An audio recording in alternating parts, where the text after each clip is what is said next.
Hello students, welcome to class 12 biology. Today we are going to learn biobotany. Biobotany chapter 4 part 3. Now we shall learn about competent host for transformation with recombinant DNA. So competent host is which is having the capacity to do the function. So propagation, that increase in number or increase in quantity of recombinant DNA molecule should occur within the living system or inside the host. So many types of the host cells are available. They are E. coli, host, animal cell, plant cell, that we have learnt in 8th lesson zoology. So some of the eukaryotic cells are used for the post-translational modification if it is required. Do you remember? So where there is a post-translational modification required, we were using yeast cell. Okay, otherwise we were using E. coli cell. Are you able to correlate with that? Okay. The type of host cell depends upon the cloning experiment. So most widely used organism is E. coli and it is extensively studied. So for its safety and also how to handle and how to make it grow. And its cells divide every 20 minutes so that it can give more in quantity of the DNA of our interest. Okay. So it is DNA is hydrophilic molecule. One more question. Hydrophilic molecule, water loving. And it cannot pass through the cell membrane. So in order to force bacteria to take up the plasmid, the bacterial cell must be made competent to take up the DNA. So it should be made suitable to take up the DNA. So how it is made suitable? It is made suitable by treating with the specific concentration of divalent cation such as calcium. So divalent calcium cation, once it is treated with the bacterial cell, it becomes competent enough to take up the DNA. A recombinant DNA can be forced into the cell by incubation. Okay, so it can also be called as the heat shock at under 42 degrees centigrade, which enable the bacteria to take up recombinant DNA. Do you follow? So DNA should go inside the bacteria. How will it go? When you keep the DNA of your interest and bacteria together in a medium and you heat it up, so it becomes the heat shock for the bacteria. So it just loosen and take up the DNA. Okay. For the expression of eukaryotic protein, eukaryotic cells are preferred. Okay. So they produce functionally active protein and it should be folded properly. So that is what post-transitional modification I told you, fold. So it should occur only in the case of the eukaryotic cell. It is not possible in prokaryotic cells such as E. coli. Okay. So methods of gene transfer. So we have several methods where we are using it to transfer the gene. So recombinant molecule has been generated. So the gene of our interest along with the plasmid, that is what is called as a recombinant DNA molecule. It should be introduced into the suitable host cell. There are many methods to introduce a recombinant vector. They depend on the several factors and the types of the host cell. So for achieving the genetic transformation in plants, the basic requisite for the construction of the vector which carries the gene of our interest. So the vector which is carrying gene of our interest must be taken. Okay. So then the promoter and terminator should be recognized. So where it starts, where it ends, that should be recognized. Okay. There are two methods of gene transfer in plants, direct and indirect. Direct transfer and indirect transfer. So direct is the recombinant DNA is directly sent into the plant cell, that is without any vector. Indirect method, it is mediated by the vector. Okay, so direct or vectorless gene transfer. Here, the recombinant DNA is directly introduced into the host plant. Chemical mediated gene transfer is of one kind. Certain chemicals like PEG, polyethylene glycol, and dextran sulfate induce the DNA uptake by the plant protoplast. So we don't require any bacteria, only the recombinant DNA and plant cell along with the chemical. Okay, so that it will go inside the host cell. Micro injection, the DNA is directly injected into the nucleus using fine tipped glass needle. Okay, so fine tipped glass needle is also a micropipette, can also be used to transform the plant cell. Protoplasts are immobilized on a solid support. So protoplast should not be moving, so it should stay in one place. For that, agarose is used. Okay, so then electroporation method. Here the pulse of high voltage is applied. As we were using heat for the transmission or transport, here the electric impulse is used. High voltage is applied to the protoplast cells or tissues, which makes the transient pause. It makes a temporary pause in the plasma membrane through which the DNA can move inside. Okay, so you can see with the diagram electroporation method. So cell membrane and the cell is there, and gene of our interest, which is there in green color, once it is subjected to the electric field, it makes transient pose. Through the pose, this DNA material, green color, gets entered into the cell. So finally we are getting the cell with the gene of our interest, that is with the green color. Follow? So how the host cell uptake the DNA of our interest. Okay. So then liposome mediated method. So liposome, the artificial phospholipid vesicle, so are useful in transfer of the gene. Okay, so liposome is a vesicle that is acting as a vehicle here. The gene or the DNA is transferred from liposome into the vacuole of the plant. You can see here how this liposome, see DNA is there, then liposome is there, both mixed together to form the lipoplex. This lipoplex is going inside the cell through cell membrane. Through the pore, it is able to go inside the cell along with the part of the cell membrane. So the lipoplex has got the capacity to go along with the membrane and gets itself inside. Do you follow? That is what we will, once it is getting inside, then it is called as the endosome. So this endosomal maturation occurs after that. This endosome with the lipid mixing occurs, then it opens to leave the DNA inside. Okay, so the outer covering is getting digested with the help of the lysozyme. That is what is explained. And then the biolistics, the foreign DNA is coated onto the surface of the minute gold or the tungsten particle. So once it is bombarded, it is getting forced onto this cell. Okay, so it is like a gun, or it is called as the gene gun, microprojectile, shotgun. So then the bombarded cells or the tissues are cultured on the selected medium. Due to this bombardment, the DNA may enter into the cell. Okay, so next we have the indirect method. So far we have seen about the direct method, and we will learn about the indirect method.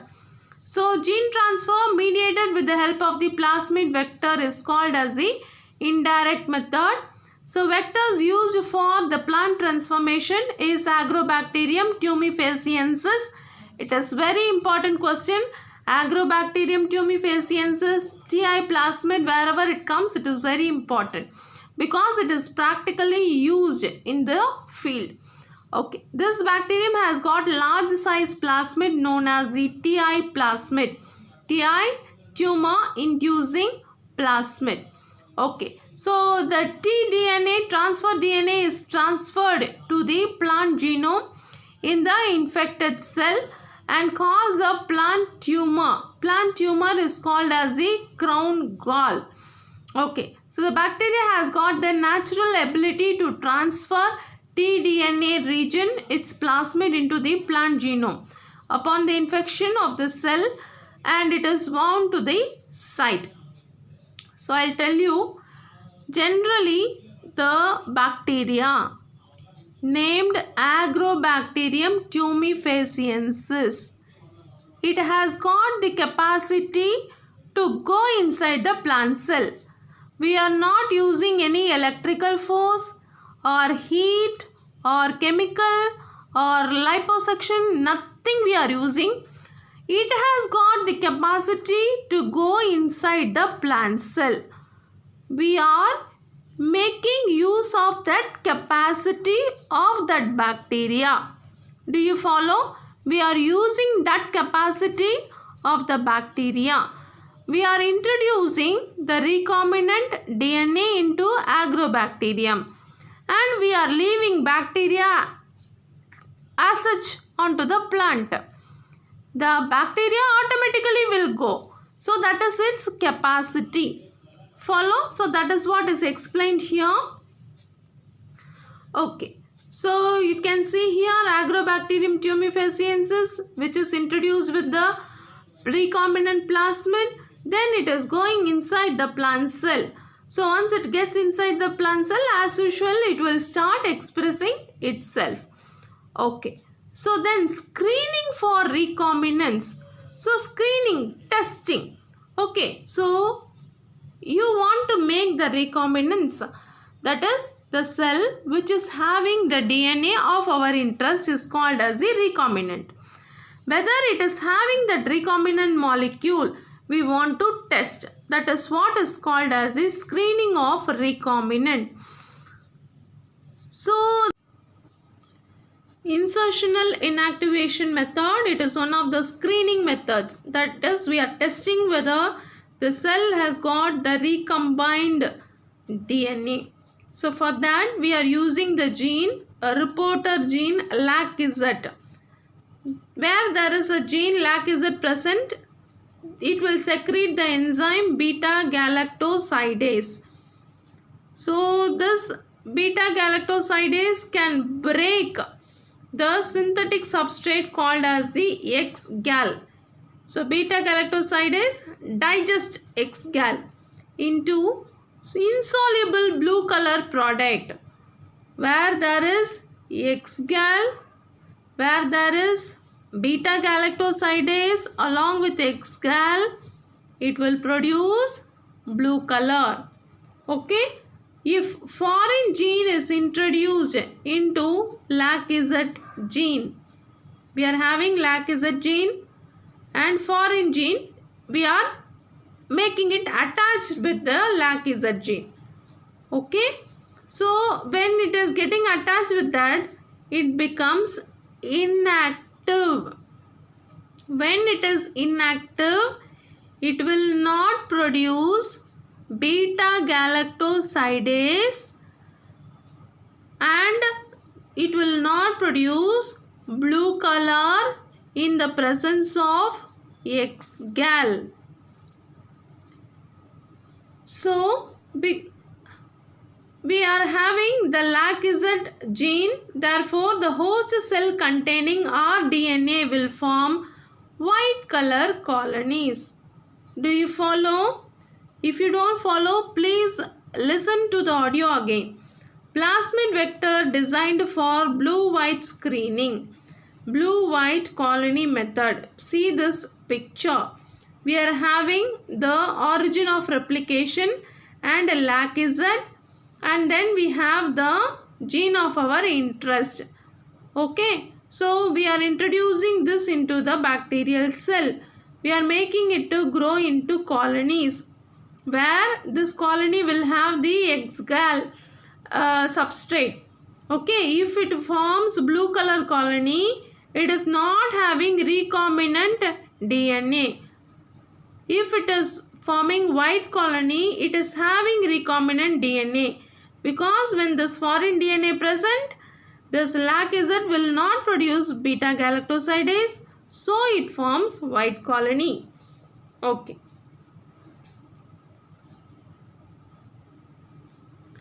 Next we have antibiotic resistant marker.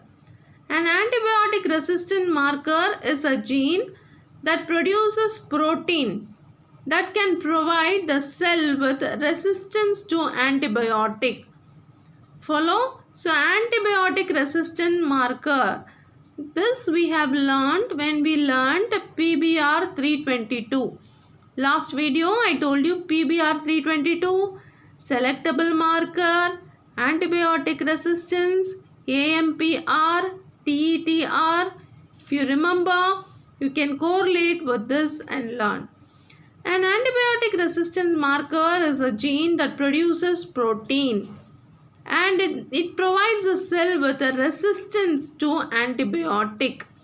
The bacteria which is having the DNA, a transformed DNA identified by growing on the medium containing antibiotics. So recombinants will grow in this medium. Do you follow? So if the cell having the antibiotic resistant DNA, it will grow on the medium where there is ampicillin present, okay, or tetracycline present. Follow? So for example, ampicillin resistant gene is present in a bacteria. It will grow on the medium which is having ampicillin. If it is not having resistant gene, it will die because it is antibiotic. It is against bacteria. Follow? So this concept only is used as the selectable marker. So next technique is a replica plating technique. Here a sterile filter paper is pressed against the culture plate. You are taking one filter paper and you are pressing it against the culture plate. Culture plate, you are having the culture medium on which the bacteria is growing. On top of that, you are putting one filter paper and you are taking it off. Okay, so this result, then the filter paper is pressed against another culture plate. You are taking and putting it onto the another culture plate. So new plate being infected with the cells in the same relative positions as a colony in the original plate. Usually the medium used in the second plate will differ from the medium which is used in the first. It may include the antibiotic without a growth factor. In this way, transformed cells can be selected. In this picture, you can see 5 colonies. First one, 5 blue colonies you can see. Then towards right hand side, you have a culture plate where you are seeing only 3 colonies. When you are putting the filter paper onto the 5 colonies and put it on to the another one, totally 5 colonies must be formed. If it is not forming, it shows it is not having that particular character. Here we are mixing it with the ampicillin. Follow? So one plate on the right hand side contains ampicillin. Left hand side there is no ampicillin. So where there is no ampicillin, all the colonies are growing. Right hand side where ampicillin is present, only the cells which is resistant to ampicillin will grow, which is sensitive to ampicillin, which is not resistant to ampicillin, will not grow. From there we can know it is recombined or not. If it is having the gene AMPR, it will grow. If it is not having the gene AMPR, it will not grow. That is what you should understand from this diagram. So in this video we have learnt about how to screen recombinants. It is new topic for you. Please listen to the audio one more time if you don't understand, and understand the concept. So without understanding the concept, you cannot read this part of the lesson. Please listen to the concept again. Take notes while you listen to the class. Thank you, students.